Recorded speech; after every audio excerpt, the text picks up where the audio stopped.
Without actual proof of paranormal activity, what makes a place seem haunted to you? Old, dusty furniture? Creaky doors? What about stairs that lead to nowhere, or labyrinthian hallways that carry you far away enough from where you started that you can't find your way back again? What about a space would stop you in your tracks to ask yourself, where am I? Welcome to Strange and Unexplained with me, Daisy Egan. I've been known to say that if I were to, God forbid, lose my family, I would yeet myself right off the planet. But recently, I was contemplating that awful scenario, and I thought, well, perhaps before Thelma and Louising myself over the Grand Canyon, I might figure out a way to go see some places in the world. Perhaps I might take whatever money I have left and go completely off the grid and travel, and once I'm done with that, I'll Control-Alt-Delete myself. But also, maybe once I'm done traveling, I could go become a monk in the mountains of Japan. And suddenly, while I was thinking of all these things I would want to do and see before I blooped off the earth, I realized that these were all things to live for. As broken-hearted as I would be to lose my loved ones, as bereft of purpose as I think it might make me feel, perhaps there are things I could do with the time I had left that would make any of it worth living. The woman behind the subject of today's episode seemed to have figured that out. After facing immeasurable loss, she picked herself up and threw herself so hard into a new hobby that the outcome remains to this day a legend.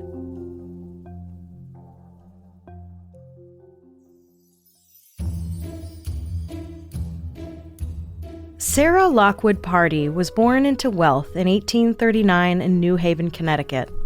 Her father, Leonard Pardee, was a manufacturer of carriages, and her mother, also Sarah, was a socialite. Sarah was one of 7 children. She was extremely bright. She spoke 4 languages, attended Young Ladies Collegiate Institute at Yale, and according to a piece about her on biography.com from 2020, she showed proficiencies in musical composition, math, and science.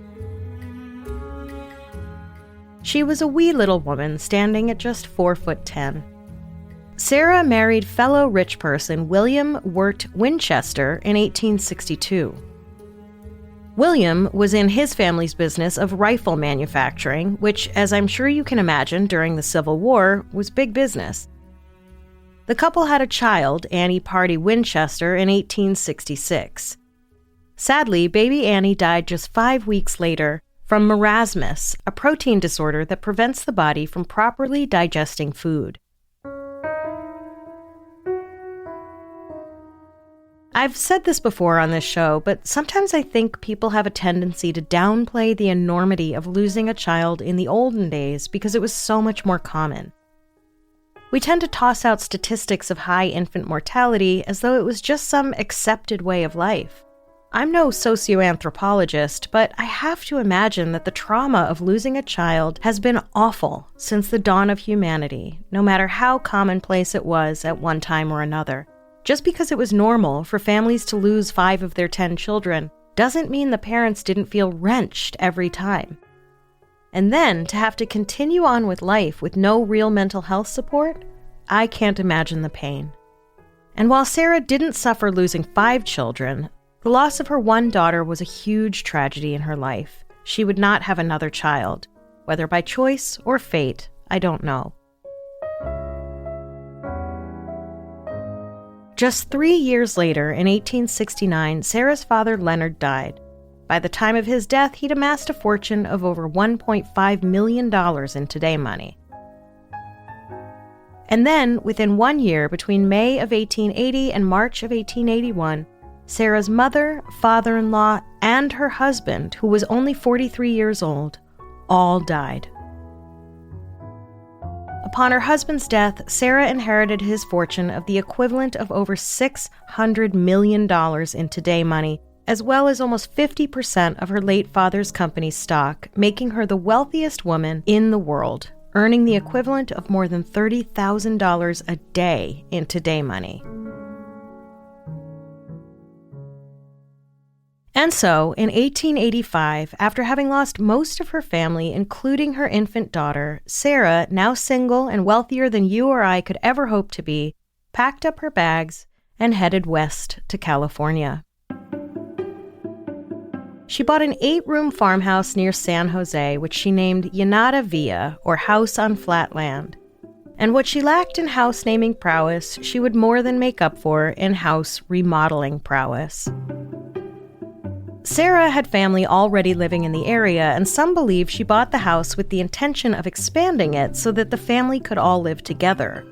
The first member of the family to move in was Sarah's niece, Marion Merriman, who went by the extraordinarily handsome name of Daisy. Here's a really stupid and useless fact that I know. Daisy is a nickname for Margaret, from the French Marguerite, meaning either pearl or daisy. And Marion is also a nickname of Margaret.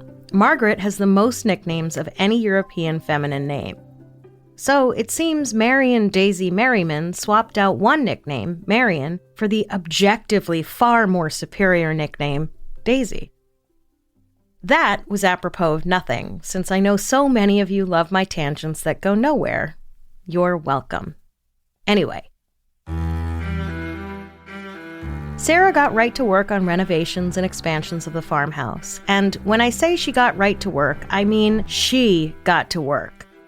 According to a piece from SF-Gate in 2021, quote, she had a hard time squaring her ambitions with conventional architecture. She parted ways with several architects before deciding to start drawing up plans herself. With no professional training, it didn't always go smoothly, end quote. In a letter to her sister from 1889, Sarah wrote, quote, I am constantly having to make an upheaval for some reason. For instance, my upper hall, which leads to the sleeping apartment, was rendered so unexpectedly dark by a little addition that after a number of people had missed their footing on the stairs, I decided that safety demanded something to be done, end quote. Someone else might have put another light in the stairwell or perhaps a tasteful little sign that read, mind the step. But Sarah was not someone else. Sarah's solution was to tear it down and redo it. And tear it down and redo it she did, beyond what your average industrious dad on HGTV ever would.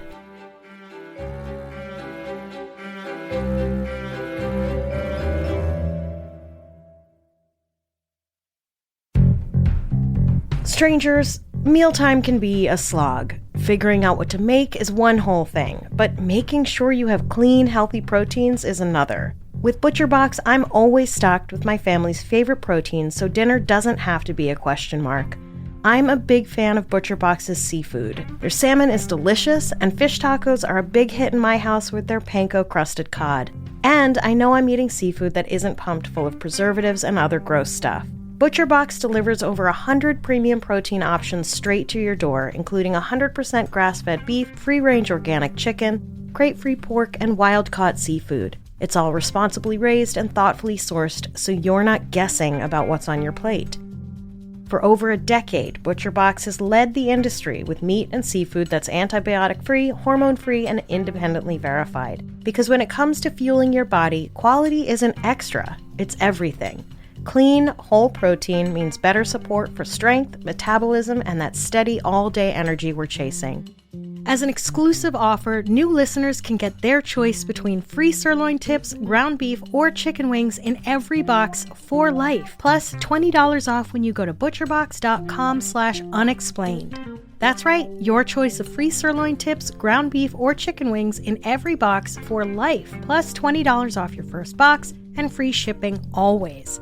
That's butcherbox.com/unexplained. Don't forget to use our link so they know we sent you.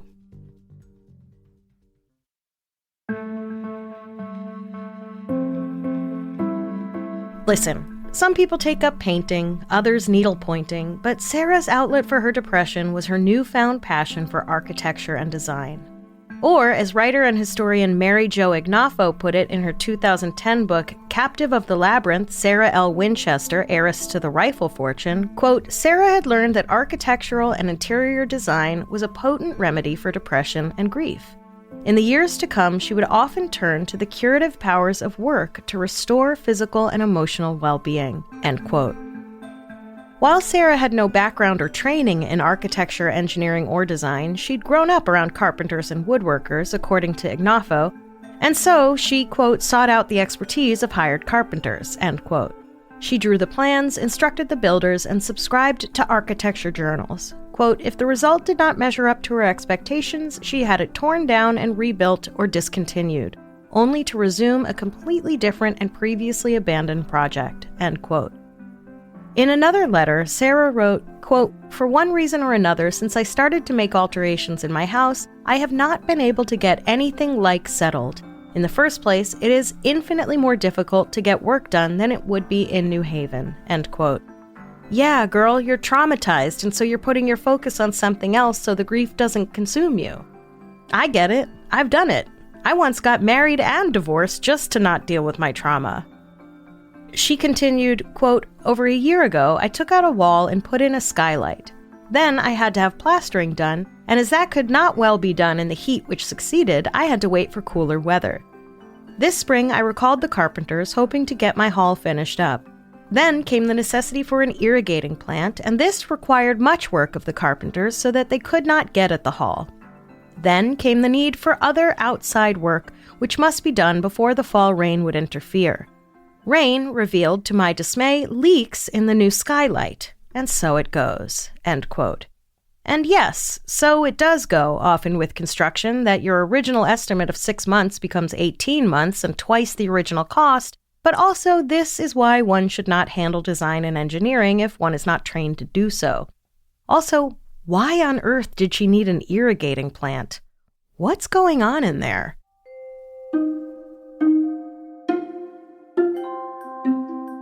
According to a piece in House Beautiful from 2023, quote, it is believed that within a few months of buying the home, she had already added more than a dozen rooms so that her 2 younger sisters and their families could live with her, end quote.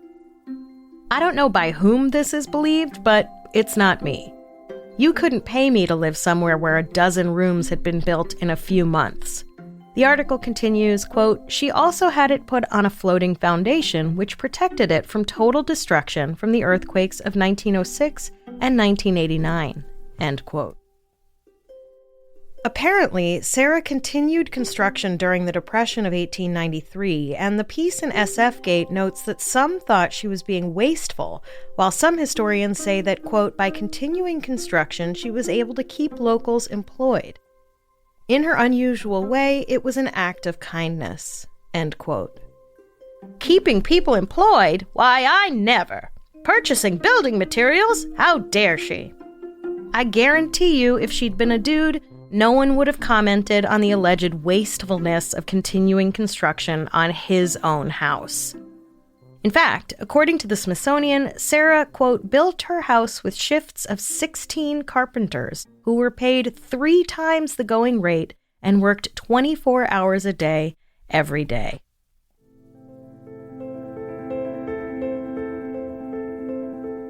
Unlike many homes at the time, Sarah had hot water and forced air central heating installed in the house. She also had hydraulic elevators and shallow steps on the staircases to accommodate her arthritis. There were all kinds of innovative engineering details throughout the house. Oh, to be rich and process your trauma through home renovations. The entire 3rd floor of the house was dedicated to living spaces for her servants and carpenters and their families. A slight tilt was designed in the North Conservatory so that runoff from watering the plants would be directed to a specific spot for collections. She built one of the first standing showers, and it might be the first private building that contained an Otis elevator. For more on elevators, see Strange and Unexplained Season 1, Episode 3, Elevators, Terror and Death in a 6x6-foot car. I guess no one really knows how many iterations of the interior there were during Sarah's tenure. According to a piece from Psychology Today on the Winchester House and other haunted places from 2018, at one point there were, quote, supposedly 500 rooms, more than 10,000 windows, and dozens of fireplaces and stairways, end quote.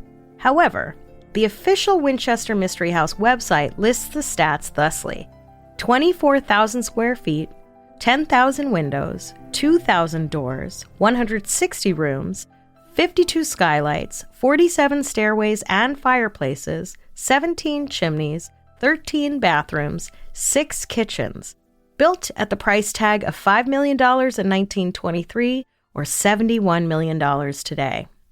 That's a lot of fireplaces.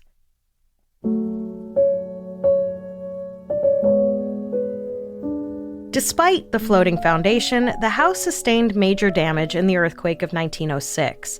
The quake, which registered a 7.8 on the Richter scale, destroyed the 7-story tower and everything above the 3rd floor.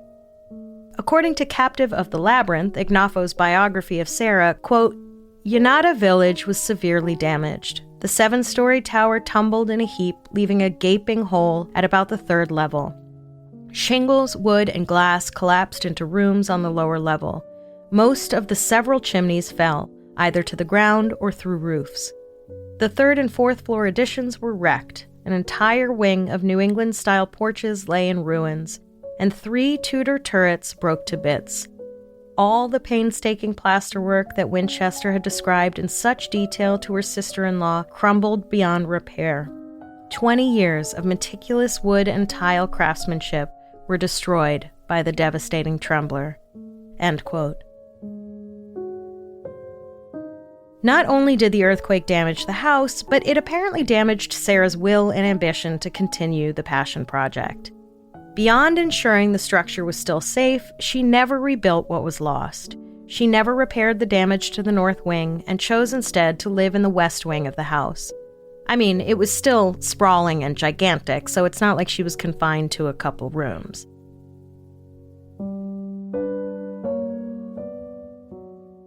After the construction on the damage was complete, quote, 2nd-story doors opened out to thin air where was once a balcony, and water pipes protruded where window boxes had been. Staircases leading to the upper floors were left intact, even though whole levels were swept into the rubbish heap.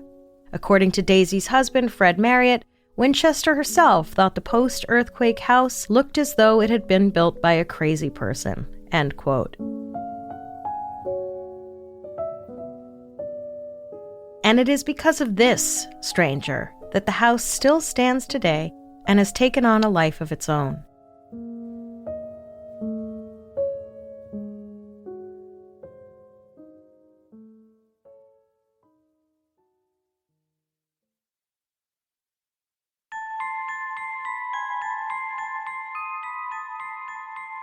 Rumors of haunting and weird stuff going on in the Winchester house began as early as 1908, just 2 years after the earthquake that shook its foundation.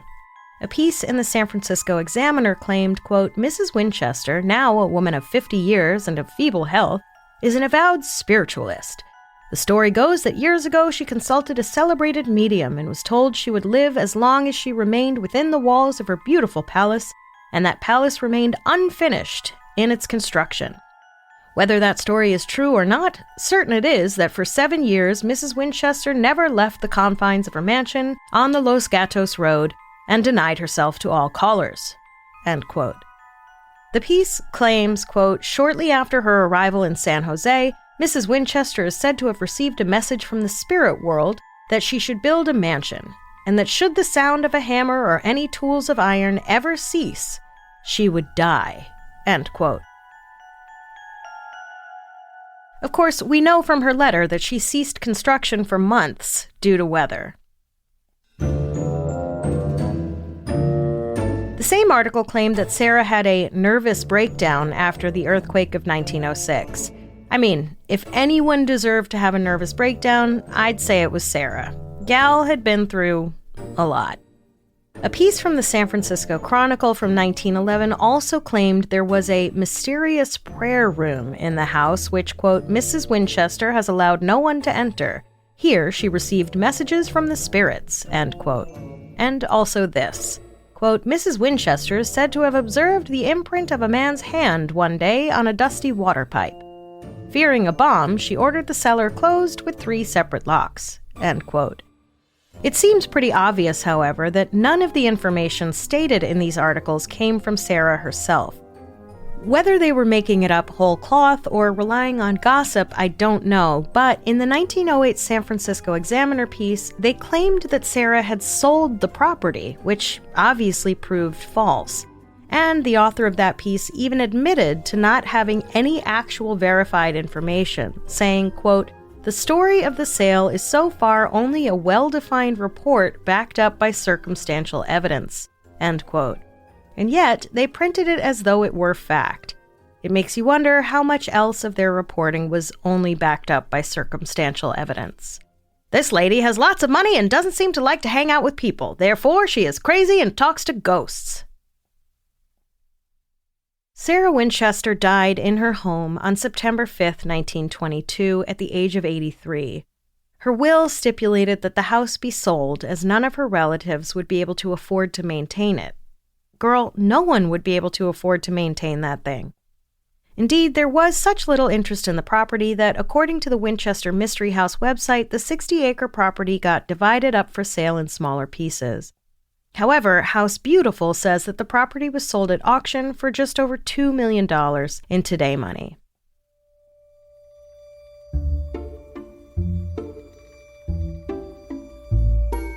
What is known is that in 1923, a couple named John and Mamie Brown leased the house with the goal of turning the property into a tourist attraction, complete with a roller coaster, carousel, and pool. But they quickly realized those things are expensive, so they switched to advertising the property as just sort of like a cool place to hang, with, quote, "dancing, good eats, games, and picnic grounds," end quote. But many picnicking revelers wanted to see the inside of the house, so the Browns began offering tours. On June 30th, 1923, Mamie guided the first ever tour of the Winchester house. Opening day drew 10,000 people. In fact, it is thanks to the Browns that the house remains standing today. By deciding to show the house to visitors, they maintained and preserved the house so that eventually it became a national landmark. According to a piece on Mental Floss from 2022, Houdini's visit to the house was in October 1924 while he was out on his paranormal and spiritualism debunking tour. He was invited to the house by a student at San Jose State University who had once volunteered in one of Houdini's shows and who was, by then, the tour guide at the house. Houdini never gave a detailed summary of his visit. He is said to have sought out specific rooms that were believed to have high levels of spiritual disturbance and was impressed by the Byzantine layout of the home, but a detailed investigation never occurred because the performer had other pressing engagements. By the 30s, advertisements were running dubbing it the Winchester Mystery House. In 1974, the house became a state historic landmark and was placed on the National Register of Historic Places. In 1990, the city of San Jose named it as a city landmark. And of course, where there is a maze-like, sprawling Victorian-era mansion and unsubstantiated newspaper articles claiming the crazy lady who built it talked to ghosts, there are all kinds of ghost stories, which we'll lend a skeptical ear to after the break.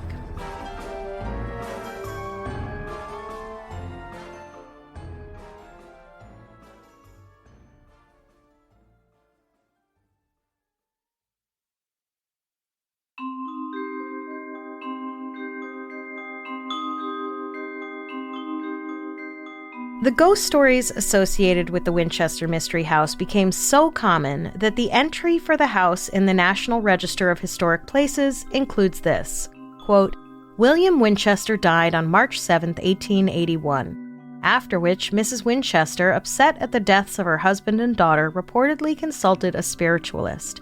This medium informed Mrs. Winchester that the victims killed by the Winchester rifles her family manufactured were seeking revenge by taking the lives of her family. The spiritualist also conveyed to Mrs. Winchester that the spirits had placed a curse on her and that if she wished to live, she must appease them by moving out west and constantly, without ceasing, build a house for them night and day," end quote.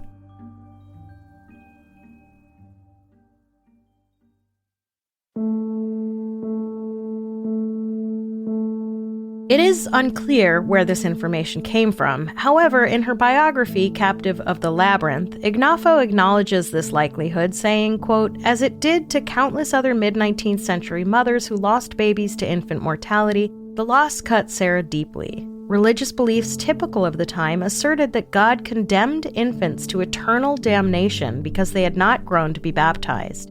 The concept of infant damnation was anathema to young women coming of age after the Civil War. They sought out an image of a God as a loving parent rather than a wrathful prosecutor. Mothers of lost infants at this period were likely to search for spiritual connection with the deceased." End quote. But Ignafo also points to a passage in another book, this one by a woman named Susie Smith, titled Prominent American Ghosts, in which Smith claims Sarah visited a medium in Boston named Adam Coons. However, Ignafo goes on to say that records of Boston at the time show no medium named Adam Coons, nor was Adam Coons mentioned in any article of Banner of Light, the most prominent spiritualist magazine in Boston from that time. But it is really tempting to believe Sarah was driven by the threat of the ghosts of the people murdered by her late husband's rifles. And indeed, these rumors began before she died. Newspapers called her mad and guilt-ridden, and couldn't seem to wrap their heads around why she would spend her time and money in this way. It's actually weird how mad people seemed about it. Like, she literally wasn't hurting anyone. She was keeping people employed and supporting the economy. It was her money. I mean, it's not like she ran some international child sex trafficking ring. A piece from All That's Interesting from 2022 leans in hard to the idea that Sarah's intention was to stay ahead of the ghosts, saying, quote, "In an effort to confuse any ghosts hoping to contact her directly, Sarah Winchester added several unusual touches: staircases that ended abruptly, windows that opened to interior rooms, doorways that opened to several-story drops, and hallways that appeared to go nowhere before circling back onto themselves." End quote. Again, it's unclear where they got their information, and there doesn't seem to be any kind of record in which Sarah confirmed that her motivation was outrunning ghosts. We know it didn't come from her diaries found after her death. She didn't seem to keep any that anyone was aware of. And don't forget, the rumors started long before she died. But who are the ghosts that people claim to have encountered inside Sarah's maze of grief? According to the Winchester Mystery House website, there is a ghost that has been seen working on the fireplace and pushing around a wheelbarrow full of ash or coal, and, quote, "Longtime maintenance worker Denny reports that one morning, after entering the water tower, he heard the patter of footsteps above. He ascended to let the trespasser know the 3-story structure was off limits. But the footsteps always seemed to be one step ahead of him, and one floor above. His search culminated on the roof, with no one in sight." End quote. Most common sightings, it should come as no surprise, are shadows, quote, "roaming around corners, down long hallways, and appearing in windows." End quote. A former marketing director for the house took a photo in 2015 and caught what the website claims, quote, "appears to be a human-shaped apparition looking out on the front gardens. What do you think? Ghostly figure or reflection of the clouds?" End quote. According to the Sarah Winchester piece on biography.com, a former caretaker named Klaus is said to roam the halls to this day. There is also a man with a mustache at the bottom of the stairs wearing old-fashioned overalls. Handymen report feeling taps on their shoulders, but no one is behind them when they turn around. On the 3rd floor, people say they hear their name, but there is no one there.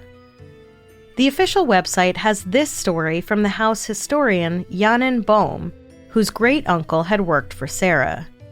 Quote, "Early one Sunday morning, I was alone on the estate with one janitor who was sweeping the parking lot in preparation for the day's visitors. She heard footsteps on the roof while watering some plants. I quickly looked up as there was a huge pyramidal glass skylight directly above me. Of course, I saw nobody and convinced myself that it had probably been a raccoon or some other animal. A few minutes later, the footsteps were back. Not even thinking, I ran at top speed up a nearby staircase, taking the most direct route to the roof access over the conservatory. It couldn't have taken me more than 6 seconds to get up to the 3rd floor that commanded a full view of the conservatory roof. As you've probably guessed, it was completely empty. I walked the entire perimeter on the flat-roofed area to make sure nobody had fallen. There was nothing to be seen." End quote.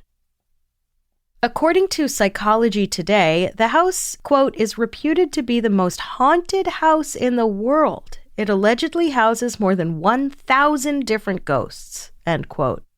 One doctor quoted in the article had this to say, quote, "One of the main reasons why we think that older places are more likely to be haunted is simply because there's been much more time for tragic things to have taken place.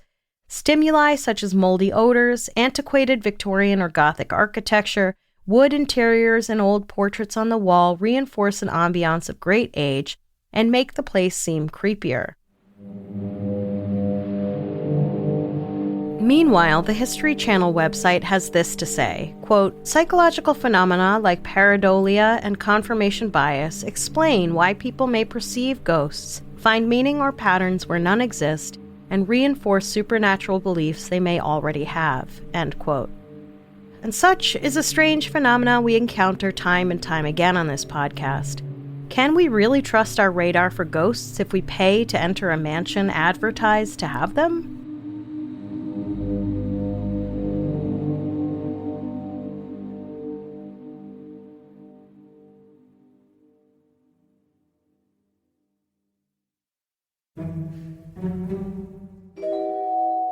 In her biography of Sarah, Mary Jo Ignoffo suggests that perhaps the constant construction was designed to keep unwanted guests away, though not the paranormal kind. In a letter Sarah wrote to her sister-in-law, she said, quote, "Although I am sufficiently settled to allow a small family to live quite comfortably, I am not so saturated yet as to feel that I can make invited guests as comfortable as to justify me in giving pressing invitations. I hope someday to get so situated that I shall feel that it would not be an imposition to my friends to invite them to visit me." End quote. LOL. I love this. Yeah, my house is huge and you'd think I'd be inviting lots of people to come visit, but it's super loud and messy with all the construction, so, I just can't. Sorry. A piece on Medium from 2018 sees the weird eccentricities of the house this way. Quote, "There's also a lot to be said about how so many of the mysteries of the house are simply conveniences and comforts for an old woman. It's not strange, not weird, just not built for the ableds. The narrow passages, the low ceiling, the winding ramps and shallow steps, the 3 elevators, the many fireplaces, warmth soothes arthritis, the very low shower, the myriad skylights and solars, all of this paints a portrait of a tiny old woman who is admittedly eccentric and very into architecture and keen to experiment with all the latest trends. But above all, she built for herself and no one else." End quote. The History Channel refreshingly factors in history in its take on Sarah, citing her past as an intelligent woman who proved resilient and rich enough after facing a horrifying period of loss to build such a remarkable place. Within it, she likely just desired space and privacy. Quote, "The house was never designed to confuse spirits, but to accommodate her evolving ideas, her health needs, and her aesthetic tastes. Its odd features are mostly the result of earthquake damage, remodeling interruptions, or later additions made after her death to enhance the mystery." End quote.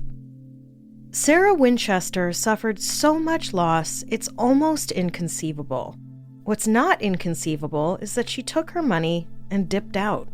Who can blame her? I mean, newspapermen of her day absolutely did blame her. They could not fathom why a woman of endless means would want to remain hidden away. For what good is a woman, after all, if we cannot see her? The Winchester House website reminds visitors that aside from the personal loss she suffered, Sarah also witnessed the devastating effects and aftermath of the Civil War, in which thousands of families lost beloved sons and fathers. And she lived through the Spanish flu pandemic of 1918.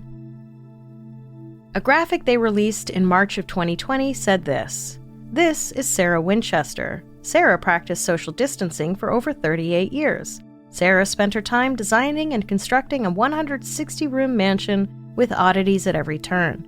Sarah kept busy. Be like Sarah." And while historian Mary Jo Ignoffo may have poo-pooed the idea that Sarah might have been carrying tremendous guilt over the way her wealth was gained, I don't think we should be so quick to dismiss it. The Winchester repeating rifle was the deadliest firearm at the time of its invention. It was incredibly popular. The action on the rifle was far quicker than the single-firing rifles that came before it. It is largely credited with allowing white people to clear out the land they wanted from the people already living there as westward expansion laid waste to hundreds of thousands of native people. It also helped decimate the buffalo. There was a book written about it in the 50s titled Winchester, the Gun That Won the West. Ignoffo wonders if people would attribute this sense of guilt to Sarah if her money had been made through sewing machines instead of rifles. After all, she says, how many garment workers died in sewing factories? But this is a false equivalence. Sewing machines are not weapons of war. Rifles have one purpose, and the Winchester rifle carried out its purpose with staggering success. So perhaps Sarah wasn't running from literal ghosts of the people killed for her profit, but rather from her guilt at knowing her profit came from those killings. Perhaps the reality of where her wealth came from hit her and propelled her into seclusion and into an eccentric hobby. But I think if Sarah had been a man, no one would have looked twice. The transformation of the 8-room farmhouse into a sprawling property with engineering and technological wonders would have been hailed as a triumph. His seclusion would have been justified. What wealthy man wouldn't want to guard his wealth and keep away the riffraff? He would have been celebrated for keeping so many people employed during awful economic times. I guarantee you, no one would have called him crazy. But Sarah was the kind of person that the gossip mill is made for. Unconventional, eccentric, wealthy, and reclusive. And so, of course, people gossiped, and newspapermen reported completely unsubstantiated rumors as fact, and now here we are a century later, and Sarah's house is somehow one of the most haunted places in the world. In 2005, San Jose Rep commissioned a musical based on Sarah's story. According to SFGate, the playwright was given, quote, considerable freedom to simply make up Sarah's story, positing a house full of ghosts, a flying little girl, a reformed whore, a sheriff and his deputy, an Indian scout, and at the heart of it all, a notorious gunslinger named Jack Kerrigan who makes a particular point of bedeviling Mrs. Winchester. The play also has elements of drawing room farce, with ghosts bolting in and out of the many doors in William Bloodgood's intricate tri-level set, bumping their heads on the stairway to the ceiling.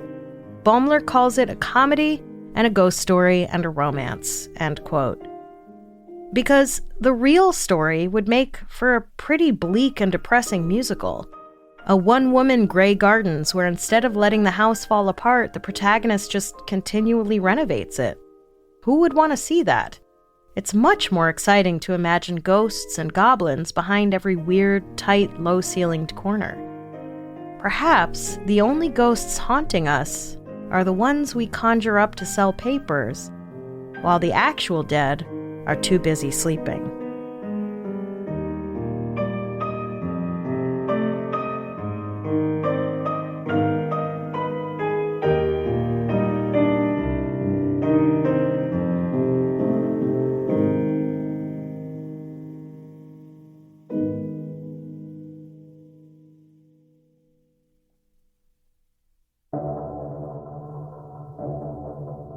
Next time on Strange and Unexplained, for the first time ever, we will be running an episode written by a listener. It's the fascinating story of the Carol A. Deering Ghost Ship. Strange and Unexplained is a production of Three Goose Entertainment and Grab Bag Collab. This episode was written by me, Daisy Egan, with research by Keely Hayes, editorial help from Becca DiGregorio, and sound mixing and design by Becca DiGregorio. If you have an idea for a topic we should cover, you can now email us at contact@strangeandunexplainedpod.com, or you can head over to the website strangeandunexplainedpod.com and fill out the contact form. For about $5 a month, you can listen early and ad-free at grabbagcollab.com, where you can also subscribe to my other 2 podcasts, Dear Daisy and Shut the F Up, Nick Lachey, as well as Amber Hunt's Crimes of the Centuries, Tales from the Resistance, The Catalyst, and What If They're Wrong. We also run quarterly shows with new content all the time. It's like a one-stop shop for all your podcasting needs. There's so much great content over at GrabBag, and you'll be supporting a small profit-share woman and non-binary owned business. Or you can subscribe on Apple Podcasts for early and ad-free Strange and Unexplained, and the occasional bonus content. Whether you subscribe or not, remember to subscribe on the main feed and download and leave us a quick 5-star review wherever you listen to podcasts. Stay strange.